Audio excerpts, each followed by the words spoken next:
بسم اللہ الرحمن الرحیم۔ السلام علیکم۔ یقیناً آپ صحت کی بہترین حالتوں میں ہوں گے۔ بچوں، آج ہمارے پاس فراق گورکھپوری کی لکھی ہوئی غزل ہے جس پر ہم گفتگو کرنے جا رہے ہیں۔ آپ کے سلیبس کے حساب سے یہ آخری غزل ہے جس کو میں پڑھانے جا رہا ہوں، جس پر میں گفتگو کرنے جا رہا ہوں۔ اس سے پہلے میں کچھ باتیں کرنا چاہتا ہوں۔ میرے حساب سے ان حالات و واقعات کو مد نظر رکھتے ہوئے آپ جس طرح کی زندگی گزار رہے ہیں، جس طرح سے آپ آن لائن کلاسز اور دیگر معاملات کے ساتھ جڑے ہوئے ہیں، اس میں جہاں تک میں سمجھ سکا ہوں ٹیسٹوں کی جو صورتحال ہے اس کو دیکھتے ہوئے، اس کے ساتھ ساتھ بہت سارے بچے جن کے ٹیسٹ مجھ تک نہیں پہنچے، یہ بات واضح کر رہے ہیں کہ وہ تعلیم خصوصاً جو اردو کا مضمون ہے اس سے اپنے آپ کو مزید پیچھے لے کر جا چکے ہیں، جو کہ ایک افسوسناک صورتحال ہے۔ اگر آپ کو لگتا ہے کہ آپ اس پہ توجہ دیے بغیر بہت اچھے مارکس لے جاؤ گے، بہت آگے چلے جاؤ گے، تو یہ پھر آپ کی خام خیالی ہے، کیونکہ ایسا ممکن ہی نہیں ہے۔ آپ جس نیت سے جس کلاس میں جس سبجیکٹ کے ساتھ وابستہ ہوتے ہیں اسی طرح کے نتیجہ، اسی طرح کا پھل آپ کو مل جاتا ہے۔ اور آنے والی زندگی میں اگر آپ بہتر طریقے سے سروائیو کرنا چاہتے ہیں، اپنے آپ کو نمایاں کرنا چاہتے ہیں، تو پھر آپ کو پورے اچھے انداز سے محنت کرنا پڑے گی۔ باقی ظاہری بات ہے، آپ کی زندگی ہے، آپ نے اس کو اپنے مطابق، اپنے فیصلوں کے مطابق گزارنے کی کوشش کرنی ہے۔ لیکن اگر آپ کچھ بہتر طریقے سے اس کو لے کر چلو گے اور مزید جس بھی فیلڈ میں جاؤ گے اس میں زیادہ بہتر طریقے سے، حلال طریقے سے آؤ گے، تو آپ کی آنے والی زندگی بھی اس میں بہتری کی طرف چلی جائے گی، ورنہ پھر جو پڑھا ہے وہ نہ پڑھنے کے برابر ہو کر رہ جائے گا۔ میرا کام تھا صرف کہنا، جو کہ میں دوران لیکچر جو ہماری ریگولر کلاسز ہوتی تھی اس میں بھی یہ گفتگو کیا کرتا تھا، اس میں بھی یہ بات کرنے کی کوشش کرتا تھا۔ اور اصل زندگی آنے والی زندگی ہے، یہ جو زندگی ہم گزار رہے ہیں یہ تو عارضی ہے۔ اگر صرف اسی کے لیے کام کرنا ہے تو پھر آنے والی زندگی داؤ پر لگ جائے گی۔ بہرحال میں نے جو کہنا تھا وہ کہہ دیا۔ سمجھنا نہ سمجھنا، عمل کرنا نہ کرنا، وہ آپ لوگوں پر ہے۔ تو میں فراق کی لکھی ہوئی غزل کی طرف جا رہا ہوں جی۔ فراق کے حوالے سے جو ہے وہ ہم تھوڑی گفتگو کرتے ہیں جی۔ ان کا جو اصل نام ہے وہ رگھوپتی سہائے ہے۔ فراق ان کا تخلص تھا اور ان کی جو نسبت ہے وہ گورکھپور سے ہے، لہٰذا انہوں نے اپنے نام کے ساتھ جو ہے وہ گورکھپوری لگایا ہے۔ یہ پہلے رواج ہوتا تھا جی، جو جس علاقے سے تعلق رکھتا تھا وہ اسی کے مطابق جو ہے وہ اپنے نام کے ساتھ جو ہے وہ اپنے شہر کا نام یا حوالہ یا علاقے کا حوالہ لگا لیا کرتا تھا۔ ان کے حوالے سے دو باتیں ہیں جی، ایک تو ان کو بلند پایا شاعر کہا جاتا ہے اور دوسرا ان کو نقاد کہا جاتا ہے۔ یعنی یہ جو شاعری ادیبی ہے صرف اس سے اس انداز سے وابستہ نہیں تھے کہ یہ صرف اور صرف سخنور تھے، بلکہ یہ سخن فہم بھی تھے۔ ویسے تو یہ بات ہی غلط ہے، شاعر ظاہری بات ہے پہلے سخن فہم ہوتا ہے پھر کہیں جا کر وہ سخنوری کی طرف آتا ہے۔ اسی طرح ان کے جو والد ہیں وہ اردو اور فارسی کے مشہور عالم، وکیل اور شاعر تھے۔ یوں یہ بات واضح ہو جاتی ہے کہ شاعری ان کو وراثت میں ملی۔ اس کے ساتھ ساتھ وہ کانگریس کے بڑے سرگرم کارکن رہے، کئی مرتبہ جیل گئے، قید ہوئے، اور وہاں پر ان کی جو ملاقات ہے وہ مولانا حسرت، مولانا محمد علی جوہر اور مولانا ابوالکلام آزاد سے ہوتی ہے۔ یوں سمجھ لیں کہ یہ وہ نادر و نایاب شخصیات تھیں کہ جن کو چھونے سے ہی انسان کندن بن جاتا تھا، اور ان ملاقاتوں سے ان کے اندر جو ادبی ذوق تھا اس میں واضح طور پر جو ہے وہ نکھار آیا۔ اب ہم تھوڑا دیکھتے ہیں کہ جو فراق گورکھپوری ہیں ان کی شاعری کے اندر جو ہے وہ کس طرح سے چیزیں موجود ہیں۔ فراق گورکھپوری کی جو شاعری ہے اس کے اندر تنقیدی شعور جو ہے وہ بہت واضح بھی ہے اور اس کو زبان ملتی بھی نظر آتی ہے۔ یعنی یہ بات جو ہم کر رہے ہیں اس میں یہ بات یہ ہے کہ جدت پسندوں سے زیادہ ان کو جدید شمار کیا گیا۔ یعنی جس وقت جس عہد کے اندر یہ شعر کہہ رہے تھے وہاں پر انہوں نے کچھ انوکھا اور کچھ الگ سے کرنے کی کوشش کی۔ اس کے ساتھ ساتھ جو ہے ان کے یہاں پر جو ہے جو نقوش فن ہیں ان کے وہ بہت زیادہ گہرے ہیں جی، یعنی ان کے فن کے جو نقش ہیں وہ بہت زیادہ گہرے ہیں، اور ان کی جو 2 کتابیں ہیں، اردو کی عشقیہ شاعری اور اردو غزل گوئی میں مغرب کے تنقیدی شعور کو مشرقی آگہی سے استعمال کیا گیا ہے۔ اور آگے جی، فراق کی تنقید کی منفرد خوبی ان کی باریک بینی، اسلوب کی لذت اور ذوقی رویہ ہے، اور جس طرح لفظوں کے رنگ رنگ کے پھولوں سے فراق نے اپنی عبارت کو سجایا ہے، اس سے شعراء کرام کے کلام کی بنیادی روح ہم پر ظاہر ہوئی ہے۔ اب یہ ہم نے تھوڑا کچھ چیزوں کو دیکھ لیا، اس پر بات کر لی، مزید ہم ان کے شعر کو پڑھتے ہوئے بات کو آگے بڑھائیں گے جی، اور ہم اس میں دیکھیں گے کہ فراق نے کس طرح جدیدیت کو استعمال کیا، کس طرح سے ان کے جو الفاظ ہیں انہوں نے صداقت کے راستے کی طرف سفر کیا۔ تو ہم ان کی لکھی ہوئی غزل کا مطلب پڑھتے ہیں۔ کہتے ہیں جی، اداسی بے دلی آشفتہ حالی میں کمی کب تھی، ہماری زندگی یارو ہماری زندگی کب تھی۔ آشفتہ حالی جی پریشان حالی کو کہتے ہیں، بے دلی جو ہے یہ مایوسی کو کہتے ہیں، اور شاعر کہہ رہا ہے کہ میری زندگی پر میرا نہیں بلکہ اداسی، مایوسی اور پریشانیوں کا اختیار رہا یا اختیار ہے۔ اب آپ دیکھ لیں کہ جو اس کے اندر ہے، شاعر حقیقت میں یہ کہنا چاہتا ہے کہ اداسی، مایوسی اور پریشان حالی میں مجھے کبھی کمی نہیں ہوئی، اور یہی وجہ ہے کہ جو میری زندگی ہے وہ مجھے کبھی میری زندگی نہیں لگی۔ اب آپ دیکھتے ہیں کہ اس کے اندر جو ہے وہ شاعر کس طرح سے جو زندگی کا تجزیہ ہے اس کو کر رہا ہے، اور اس کے ساتھ ساتھ اپنی بے بسی کا اظہار کر رہا ہے کہ اس کی زندگی پر اس کا جو اصل اختیار ہے وہ دکھوں اور غموں کا تھا، اس کے علاوہ کسی چیز کا نہیں تھا۔ یعنی وہ اپنی زندگی کو اپنی زندگی تصور نہیں کر پایا، اور جس طرح ہر کوئی زندگی کا تمنائی ہوتا ہے اور جس قسم کی زندگی وہ چاہتا ہے وہ اس کے نصیب میں نہیں آتی، بلکہ اسے مجبوراً اداسی، افسردگی اور پریشانی کے ساتھ گزارا کرنا پڑتا ہے، یا پھر یوں کہہ لیں کہ وہ زندگی جس کو خوبصورت کہا جاتا ہے، جس میں خوشیاں موجود ہوتی ہیں، جس میں اپنی مرضی موجود ہوتی ہے، حقیقت میں وہ موجود نہیں ہوتی۔ ہم اس میں دیکھتے ہیں کہ زندگی اداسیوں، پریشانیوں اور مایوسیوں کا نام ہے۔ انسان جو ہے وہ جس طرح بھی چاہے تو زندگی میں ٹھہراؤ نہیں لا سکتا۔ زندگی کہتے ہیں کہ نام ہی نشیب و فراز کا ہے، کہتے ہیں یہ ایک ٹیڑھی میڑھی راہ گزر ہے جس میں دھوپ چھاؤں بھی ہے اور دن اور رات بھی، اور اس سفر میں انتخاب انسان کے پاس نہیں ہے۔ یعنی ارشاد باری تعالیٰ ہے کہ نہیں آتی کوئی مصیبت مگر اللہ کی مرضی سے۔ گویا انسان کی زندگی میں پیش آنے والی مشکلات، مصیبتیں اور تکلیفیں اصل میں اس تقدیر کا لکھا ہے جسے کاتب تقدیر نے پہلے ہی سے لکھ رکھا ہے۔ یہی اصل میں وہ امتحان ہے جس کی طرف قرآن بار بار اشارہ کرتا ہے۔ اللہ قرآن مجید میں فرماتا ہے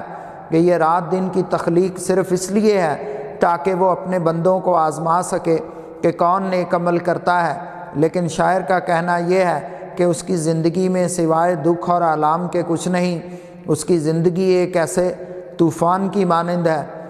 جو سب کچھ اڑا کر لے گیا ہے۔ آپ نے ایک شعر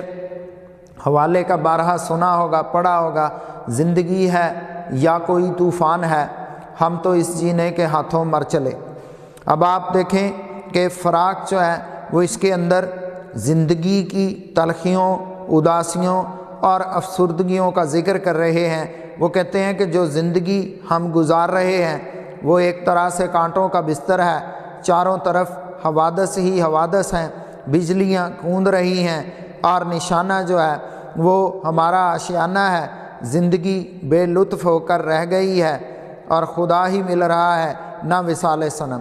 اب یہاں پر ایک اور پہلو بھی موجود ہے جی، اور وہ پہلو ہے جبر اور بے بسی کا، یعنی شاعر کا یہ کہنا ہے کہ ہماری زندگی نہیں تھی۔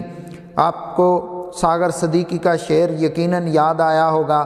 کہ زندگی جبر مسلسل کی طرح کاٹی ہے،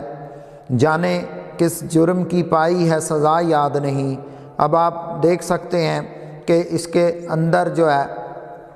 وہی بات شاعر کہہ رہا ہے کہ غم، دکھ، پریشانی اور مایوسی ہی اس کی زندگی کو چلا رہے ہیں، کہ جب کہ اس کی حالت یہ ہے کہ ہاتھ باغ پر ہیں نہ ہی پیر رکاب میں ہیں، زندگی کا بہاؤ اسے لیے جا رہا ہے، وہ بے بس اور لاچار اس بہاؤ میں بہنے پر مجبور ہے۔ ہم کہہ سکتے ہیں کہ شاعر تقدیر کے جبر کی طرف اشارہ کر رہا ہے کہ انسان کی تقدیر ہی اصل کہانی ہے، انسان چاہتے ہوئے بھی اسے بدل نہیں سکتا۔ اب میں یہاں پر ایک اور شعر کا بھی حوالہ دوں گا، محسن نقوی کا بہت معروف شعر ہے۔ وہ کہتے ہیں کہ کاش ہم کھل کے زندگی کرتے، عمر گزری ہے خودکشی کرتے۔ اس کے ساتھ ساتھ ایک اور شعر کا حوالہ بھی دوں گا، بید الحیدری کا لکھا ہوا شعر ہے۔ وہ کہتے ہیں کہ بید الحیدری کا لکھا ہوا شعر ہے، وہ کہتے ہیں کہ ہم تو بس ہاتھ پاؤں مارتے ہیں، ہم تو بس ہاتھ پاؤں مارتے ہیں،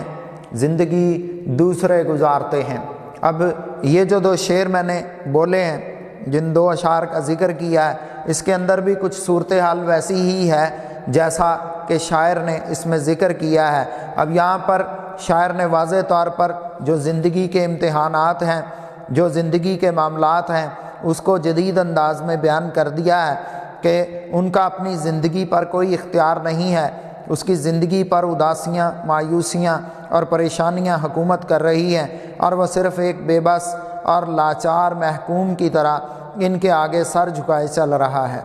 تو بچوں، ہم نے جو ہے، میں یہاں منیر نیازی کے شعر کا بھی ذکر کرتا ہوں کہ میری ساری زندگی کو بے ثمر اس نے کیا، عمر میری تھی مگر اس کو بسر اس نے کیا۔ اب یہاں پر جو ہے اس میں بھی یہی چیز موجود ہے۔ تو ہم نے فراق گورکھپوری کی لکھی ہوئی غزل کے مطلع پر بات کی، اس حوالے سے کچھ گفتگو کی۔ اب یہاں میں کچھ فکرے جملے ضرور بولوں گا کہ بے شک کہ شاعر نے جس موضوع کا انتخاب کیا ہے، جس شعر پر ہم نے گفتگو کی ہے، یہ اپنے موضوع کے اعتبار سے ہرگز نیا نہیں ہے۔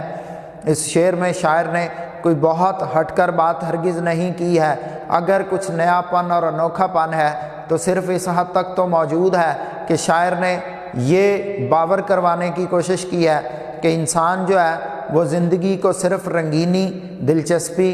رعنائی اور اپنی مرضی کے حوالے سے دیکھنے کا قائل ہے، جبکہ حقیقت یہ ہے کہ زندگی اس کے برعکس ہے، زندگی اس سے مکمل طور پر مختلف ہے، اور اس میں کسی صورت بھی یہ گنجائش نہیں نکلتی کہ وہ اس کو اپنی مرضی کے مطابق گزار سکے۔ اور اگر ہم تھوڑا اس کو اور کھولنے کی کوشش کریں،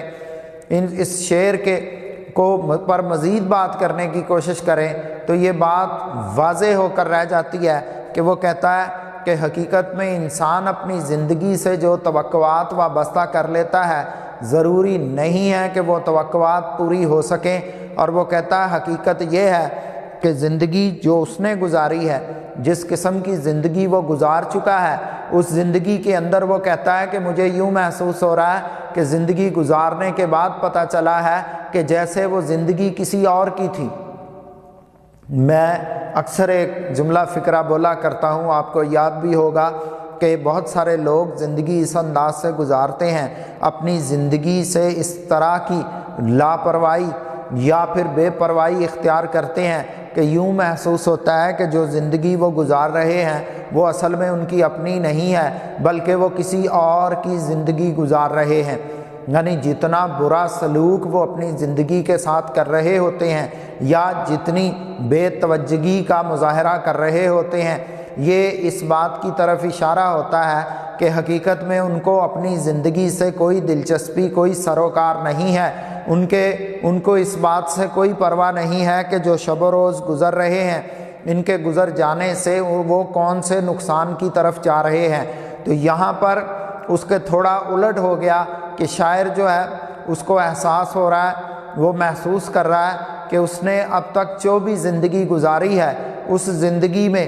بہت سارے ایسے فیصلے موجود ہیں جن کی بدولت وہ نہ صرف مایوسی کی طرف گیا ہے بلکہ اس کے دل کے اندر اداسی نے جگہ بنائی ہے، اور اس کے ساتھ ساتھ اسے قدم قدم پر پریشانیوں کا سامنا کرنا پڑا ہے۔ اور جب ہم ان ساری چیزوں کو دیکھتے ہیں، جس میں ہم نے حوالے کے کچھ اشعار بھی دیکھے، حوالے کے کچھ اشعار کے طور پر بھی گفتگو کی، تو اس میں بھی یہ بات واضح ہو جاتی ہے کہ شاعر جو ہے وہ اپنی مایوسی کو، پریشان حالی کو اور اداسی کو اپنی زندگی کا حاصل سمجھ رہا ہے۔ وہ کہتا ہے اس کے علاوہ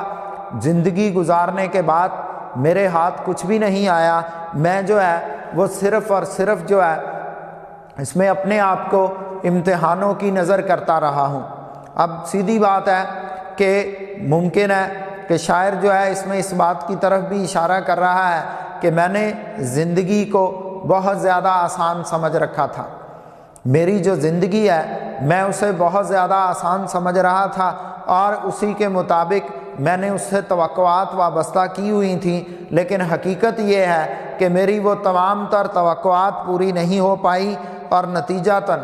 اب میں یہ بات کہنے پر مجبور ہوں کہ جو زندگی میں نے گزاری ہے، جو زندگی مجھے دی گئی ہے، میں اس زندگی کو اس کے مطابق نہیں گزار پایا کہ جس قسم کی میں خواہش رکھتا تھا۔ لہٰذا وہ کہتا ہے کہ مجھے یوں محسوس ہو رہا ہے کہ یہ زندگی حقیقت میں میری اپنی نہیں تھی۔ یہاں پر جمع کا صیغہ استعمال ہوا ہے، یہ بھی ایک اہم چیز ہے، کیونکہ شاعر یہاں یہ بات سب کو مخاطب کر کے کہہ رہا ہے، سب کو اپنا ہم خیال بنا رہا ہے، سب کو اپنے ساتھ لے کر چل رہا ہے، اور ہم یوں بھی کہہ سکتے ہیں کہ اس کا جو مشاہدہ ہے، اس کا جو تجربہ ہے، اس کے جو محسوسات ہیں، ان کے مطابق وہ دیکھ رہا ہے کہ اس کے آس پاس موجود لوگ، اس کے ساتھ جڑے ہوئے لوگ، جس عہد کے اندر وہ زندہ ہے، جس معاشرے کے اندر وہ سانس لے رہا ہے، وہ سب کے سب تقریباً اسی کی طرح کی زندگی گزار رہے ہیں، یعنی سب کے سب کسی مایوسی، کسی پریشان حالی اور کسی نہ کسی مصیبت کا شکار ہیں، اور ظاہری بات ہے کہ وہ اپنی خواہشات کی بدولت مایوسیوں کی طرف جا رہے ہیں۔ جب وہ اپنے قد کو بڑا کرنے کے لیے ایڑیوں کو اٹھائیں گے، اپنے قد کو اونچا کریں گے، تو پھر ظاہری بات ہے انہیں منہ کے بل گرنا پڑے گا۔ تو شاعر ان سب کی زندگیوں کو بھی اس میں شامل کرتے ہوئے یہ بات کہہ رہا ہے کہ حقیقت یہ ہے کہ ہمیں ہر وقت مایوسی، پریشانی اور اداسی ہی ملی ہے، اور اس کے بعد صرف یہی کہا جا سکتا ہے کہ جو زندگی ہم لوگوں نے گزاری ہے حقیقت میں وہ زندگی ہماری اپنی نہیں تھی۔ یعنی سیدھی سی بات ہے کہ جس طرح کی زندگی ہم نے گزاری ہے، اس طرح کی زندگی گزارنے کی ہم نے کبھی خواہش نہیں کی تھی، ہم نے کبھی نہیں سوچا تھا کہ ہماری زندگی اتنی زیادہ مایوسی، اداسی اور پریشان حالی سے گزرے گی۔ لہٰذا شاعر جو ہے وہ اپنی زندگی کے حوالے سے یہ بات کہنے پر مجبور ہے کہ حقیقت میں جو خواب انہوں نے دیکھے تھے وہ خواب چکنا چور ہو گئے۔ اور پھر وہی بات ہے کہ زندگی کو خود بنانا پڑتا ہے، اپنے معاملات کو خود دیکھنا پڑتا ہے، اور شاعر پچھتاوے کی ایک کیفیت سے گزر رہا ہے، اور پچھتاوے کی اس کیفیت میں کہیں پر سبق بھی موجود ہے جس میں وہ یہ بتانا چاہتا ہے کہ گزرتے ہوئے وقت نے اس کے ساتھ اس سے بڑا ہاتھ کر دیا ہے کہ وہ اپنی زندگی کو اپنی مرضی سے گزار نہیں پایا۔ حقیقت یہ ہے کہ کہیں کہیں پر اس کے جو فیصلے ہیں جن کو وہ ابتدائی طور پر بہتر اور اہم فیصلے سمجھتا تھا وہ غلط ہو گئے ہیں، اور ان کے غلط ہو جانے کی بدولت شاعر مایوسی کی طرف چلا گیا۔ اب اس میں عشق حقیقی، عشق مجازی کی بات ہو،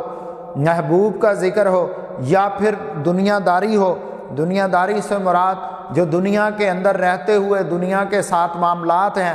عشق کے علاوہ دیگر رشتے ناتے ہیں، خون کے رشتے ہیں، سب کچھ اس میں شامل ہو جاتا ہے۔ اور اس سے بھی بڑھ کر بات کیا ہے وہ یہ ہے کہ جو اس کے اپنے دل کی تسکین ہے، یعنی جس قسم کی زندگی کا اس نے سوچ رکھا تھا وہ اس کو گزار نہیں پایا، وہ اس کو لے کر نہیں چل پایا، اور اس میں وہ مجبور ہے یہ کہنے پر کہ اس کی گزاری ہوئی زندگی جو ہے وہ اس کی نہیں تھی، لہٰذا وہ مایوسی اور اداسی اور پریشان حالی کو اپنے ساتھ لیے پھر رہا ہے۔ تو بچوں ہم نے یہ شعر جو ہے یہ پڑھا ہے، اس پر میں نے بات کی ہے، مطلع ہے یہ فراق گورکھپوری کا لکھا ہوا، یقیناً شعر آپ کی سمجھ میں آیا ہوگا۔ میرا آج کا لیکچر یہیں پر ختم ہوتا ہے۔ اللہ حافظ۔